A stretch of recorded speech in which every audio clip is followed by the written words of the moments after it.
तमीज में है कि पूरा ऐसा हो गया? नहीं, देख ले, हाँ प्लीज देख ले। पता लगा फिर सडनली देन ये अपना स्ट्रेटनर से वो करे जाएंगे। ओके हो गया चलो। या ओके। ऋषिता जी, सबसे पहले तो कॉन्ग्रेचुलेशन आपको, जो है आपकी कठपुतली इतनी बड़ी हिट हो गई है, ओटीटी प्लेटफॉर्म पे आई थी और मतलब कि काफ़ी ज़्यादा लोग पसंद कर रहे हैं उसको, क्या कहेंगे उसके बारे में?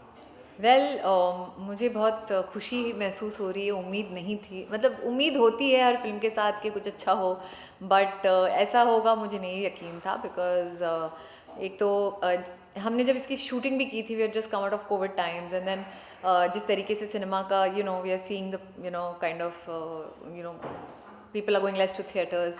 मुझे लगता है OTT पे आई है तो और लोगों ने भी देखी, लोगों को पसंद आए, मेरे किरदार को प्यार दिया, और खुशी तो है ही बहुत ज़्यादा। और ये खुशी है कि मैं इंटरव्यूज़ भी कर रही हूँ आफ्टर द फिल्म रिलीजिंग, तो एक ऑनेस्ट फीडबैक मिला है लोगों का, and I can truly celebrate that. Rishita ji, कहानी की बात की जाए तो क्या सोच के आपने कहानी चुनी थी? आपको एक अक्षय कुमार की बहन का रोल। गुड क्वेश्चन, ये सब ने पूछा, और जब मैंने ये हाँ भी कर दिया तो मैंने सोचा, मैंने ये ऐसे रोल में जब कोई कहता है कि अक्षय कुमार की या जो भी मेन प्रोटैगनिस्ट है उसकी बहन का रोल हो, या you're playing mother, you're playing bhabhi, or you're playing a cop, or you're playing any of those roles where typical जो हमारे दिमाग में है, where I've done male lead films and woman centric films, जो मैंने काफ़ी अलग अलग टाइप की फिल्में की हैं। तो जब ऐसा कोई मुझे ऑफ़र आया तो एक सेकंड के लिए तो definitely I would love to, I enjoyed also working with Akshay sir, and he was lovely to work with, बहुत ही सपोर्टिव है। मगर जब हाँ बोला था तब मैं बहुत स्केप्टिकल थी, but then it all changed. जो सीन्स थे वो मैंने जब पढ़े, मुझे तब लगा एक्चुअली, जब जो स्क्रिप्ट दी गई थी, जो किरदार जो मेरा है वो एक बहुत ही पिवटल और महत्वपूर्ण रोल है। वो अर्जन सिंह जो अक्षय जी का रोल है, it shows that she was the main factor why there was a change in him, and क्योंकि ये किरदार बहुत ज़्यादा इम्पॉर्टेंट था, मैंने इसे हाँ कर दी, और हाँ करा तो फिर लोगों ने इतना प्यार भी दिया। मैं ऑडियंस को बहुत ज़्यादा क्रेडिट देती हूँ, क्योंकि मैं मानती हूँ कि आज की तारीख में they do not look at any thing in a different, perception change हो चुका है, हमारी इंडस्ट्री का भी परसेप्शन चेंज हो चुका है। ये सारे जितने भी रूल्स थे वो एक टाइम पे होते थे, if you look at it when I started my career, तब भी लोग उसे अलग तरीके से देखते थे। अब तो कंटेंट ही मैटर करता है, किरदार मैटर करते हैं, और कोई अगर ऐसा कह भी दे तो लगता है कि ऐसी जो बात करता है तो वियर्ड लगती है, क्योंकि एक टाइम पे होता था कि heroine can't play mother, she will not play, उसकी बेटी नहीं होगी, उसका ये नहीं होगा। अब बदल गया है, एंड आई थिंक आप अच्छे एक्टर हैं तो आप अच्छे काम करें, और content is always going to help you. तो चाहे आप उसे जिस तरीके से उसे ब्रैकेट में जोड़ डालना चाहें। कहानी की बात की जाए तो कहानी एक ऐसे जुर्म की थी, मतलब एक लड़का रहता है जो बहुत ही टीज़ किया हुआ रहता है, मतलब उसको बहुत लोगों ने टीज़ किया है, वो एक खूनी बन जाता है। आजकल की तारीख में ऐसा होता है, बट इंडिया में ये सब ऑफेंस को इतना ध्यान नहीं दिया जा रहा है, तो क्या कहेंगे उसके बारे में? ये एक तरीके की सोशल मैसेज देने वाली भी फिल्म है। लोगों ने जब पूछा भी कि ऐसी टाइप की है, थोड़ा सा क्राइम है इसमें, थोड़े से सीन्स, मैंने भी इनफैक्ट जब ये फिल्म आई तो ये जिस तरीके का जो मैसेज जाना चाहिए, मैं मानती हूँ कि ऐसी फिल्में बनती भी हैं, और ये बनी है तो आई थिंक एक अवेयरनेस भी क्रिएट करेगी। और मुझे अच्छा लगा सुनकर कि आपने ये फिल्म देखी है, तो लोग जो देख कर इसे बात कर रहे हैं, इट्स इंटरेस्टिंग, क्योंकि it's time that people get aware. और जब हम कोई फिल्म देखते हैं तो उससे प्रभावित होते हैं, और उसी से हम सीखते भी हैं। तो कोई भी मैसेज अगर हम पहुंचाना चाहते हैं तो हम विजुअल मीडियम से भेजते हैं और दर्शकों तक पहुंचाते हैं। तो what better than to make a film like this. Akshay Kumar की बात की जाए तो अक्षय कुमार के साथ काम करते हुए आपको क्या एक्सपीरियंस था? आपके साथ कितना प्रैंक खेले? क्योंकि हम हमेशा सुनते आए हैं कि वो हमेशा सबके साथ प्रैंक खेलते हैं। नहीं, वो बहुत ही प्रोफेशनल, बहुत फन लविंग है, बहुत पॉजिटिव है, बहुत सपोर्टिव है। इनफैक्ट जब सीन्स भी कर रहे थे, इतना उन्होंने मुझे फ्रीडम दिया that I can emote, and the chemistry, and it's so beautiful that इतना एक्सपीरियंस है, so much to learn from him. He is fun loving, और प्रैंक तो कई बार सीन्स होते हैं तो ध्यान रखना पड़ता है कि हंसी ना छूट जाए, बट माहौल बहुत ही ईजी गोइंग एंड हैप्पी था। आई ऑल्सो एन्जॉयड, क्योंकि वाशु भगनानी जो उनके साथ मैंने ऑलरेडी काम मैं कर चुकी हूँ, एक फिल्म आउट ऑफ कंट्रोल मैंने की थी रितेश देशमुख के साथ, तो मेरे लिए माहौल वैसे भी it was like family and I thoroughly enjoyed working on the film. आपके प्रोफेशनल फ्रेंड की बात करें, आप वेनिस इंटरनेशनल फिल्म फेस्टिवल में भी गई थी, एज अ जज बन के गई थी आप? No, I had gone as delegation because I'm part of IFFI, which is the International Film Festival. I'm on the steering committee. तो 20 कैसा रहा आपका एक्सपीरियंस मतलब? वेल मैं इनफैक्ट हिस्सा रह चुकी हूँ 2017 में इन द प्रीव्यू कमेटी, 2018 में भी रह चुकी हूँ, मगर इस साल ख़ास है क्योंकि हम सेलिब्रेट कर रहे हैं 75 years of Indian cinema. I mean sorry, हम सेलिब्रेट कर रहे हैं 75 years of independence and the reason for us to even bring this kind of involvement that India से अगर डेलीगेशन जा रहा है इटली, और I was also invited by the Italian film festival. मुझे बहुत अच्छा लगा that I was a common bridge, we could go along with the NFDC chairperson and other 2 members. हम जाकर फिल्में देख रहे थे, we had to have panel discussions to bring about a change in India, ताकि we can understand that how दोनों countries में और बहुत सारे कंट्रीज़ में how we can build a bridge and build a common audience. तो आज की तारीख में तो यही है, it's all about cinema, it doesn't matter what language. And Venice में ये खास था कि क्योंकि 75 इयर्स ऑफ इंडिपेंडेंस भी है, हमने क्लासिक सेक्शन में सत्यजीत रे की फिल्म दिखाई शतरंज के खिलाड़ी, और वो फिल्म मेकर ऐसे हैं जिन्होंने हमें इंटरनेशनल स्टैंडिंग दी है। He is one of those very celebrated film makers. And Venice फिल्में गई हमारे इंडिया से पर कम गई है, तो इस साल से शुरुआत हुई है that India is back to Venice, and Cannes से शुरुआत हुई है जहाँ पर फिल्म मेकर्स गए और अपनी फिल्में दिखाई। तो मैं मानती हूँ कि अब इंडिया में एक बहुत ही अच्छा वो चल रहा है, it's a different era where lot of films will be made.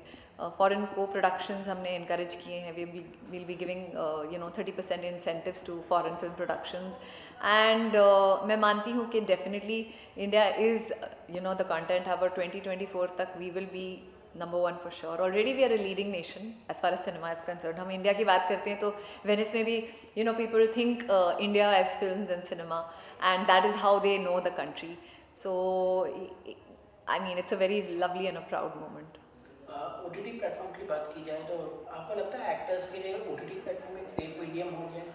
क्योंकि थिएटर्स में इतनी फिल्में चल नहीं रही हैं, क्या है रीज़न? मतलब कि आप तो जानती हैं अच्छे से क्या रीज़न है, लोग बॉयकॉट कर रहे हैं, लोग जो है काफ़ी जो है मतलब कि एक्टर्स को लेके बॉयकॉट की जा रही हैं फिल्में, तो क्या कहेंगे उसके बारे में? मतलब कि OTT आपको लग रहा है कि सेफ मीडियम हो गया है? सेफ मीडियम से ज़्यादा I think it has become an additional medium, क्योंकि एक्टर्स एंड टेक्नीशियंस के लिए यू सी हमारे देश में there is so much of talent, and like I am saying कि इसे हम कंटेंट हब इसलिए कहते हैं क्योंकि there is talent, there is content, there is so much to tell in the story. हम I mean in this country I believe we are a story telling nation, we are somebody who has हमारा आप dance देख लीजिए या theatre देख लीजिए, paintings देख लीजिए, कल्चर देख लीजिए, सिनेमा, आई थिंक हमने हमेशा कहानी बताई है, और कहानियों को आगे लाना फिल्म में एक ही माध्यम था, अब फिर टेलीविज़न आया, फिर OTT। आई फील वो प्लेटफॉर्म है बहुत सारे एक्टरों के लिए, टेक्नीशियंस के लिए, to showcase their talent, and मैं मानती हूँ कि अगर जैसे मैं बात करूँ कोई और देश में जाकर, तो मुझे उस देश का अगर कुछ देखना है तो मैं कैसे देखूँगी? तो I feel that is the it's like building a bridge. If I want to, अगर किसी को हिंदी फिल्म देखनी है तो वो अगर दूसरे देश में है तो वो कैसे देखेंगे? तो आई थिंक एक तरीके से it's a good thing also. कई फिल्में आती हैं जो हम सिर्फ फेस्टिवल हम इसलिए बनाते हैं बिकॉज ऐसी फिल्में देखने मिलती हैं जो हम शायद TV पे या सिनेमा में नहीं देख पाते हैं, एंड वाइस वर्सा। तो I don't think cinema has any boundary. उससे और मीडियम्स खुल गए हैं और टेक्नोलॉजी इतनी बढ़ गई है कि हम मेटावर्स और वर्चुअल रियलिटी की बातें कर रहे हैं, और हो भी रही हैं ऐसी फिल्में। तो आई थिंक वी शुड ये जो एक इट्स अ फियर वाला phase before the actual metamorphosis happens, where everything is going to only expand. Boycott trend के बारे में क्या कहेंगे आप कि कितना ज़्यादा नुकसान पहुंचा रहा है ये फिल्म इंडस्ट्री को? क्या बॉयकॉट ट्रेंड के बारे में? ओ आई थिंक ये सब बस ऐसी हवाबाजी, there are some kind of words that people use, I don't know why they use it, I feel we should be only boycotting these fixations ke, oh, this is so and so, that is so and so. Let's all, it's just bringing everybody together and we are talking Indian cinema. अगर आप देखेंगे तो हिंदी फिल्में dub करके release की जा रही हैं, कुछ रीजनल फिल्में जो बनती हैं जो सुपर हिट होती हैं वो डब करके बन जा रही, हिंदी में हमें देखने मिल रही हैं.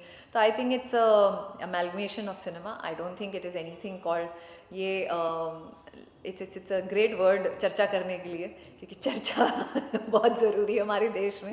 And I don't think anything called boycott really exists. Okay, and lastly आपके फ्यूचर प्रोजेक्ट्स क्या क्या हैं? Well, I will be working on some very interesting work. I've already started my television.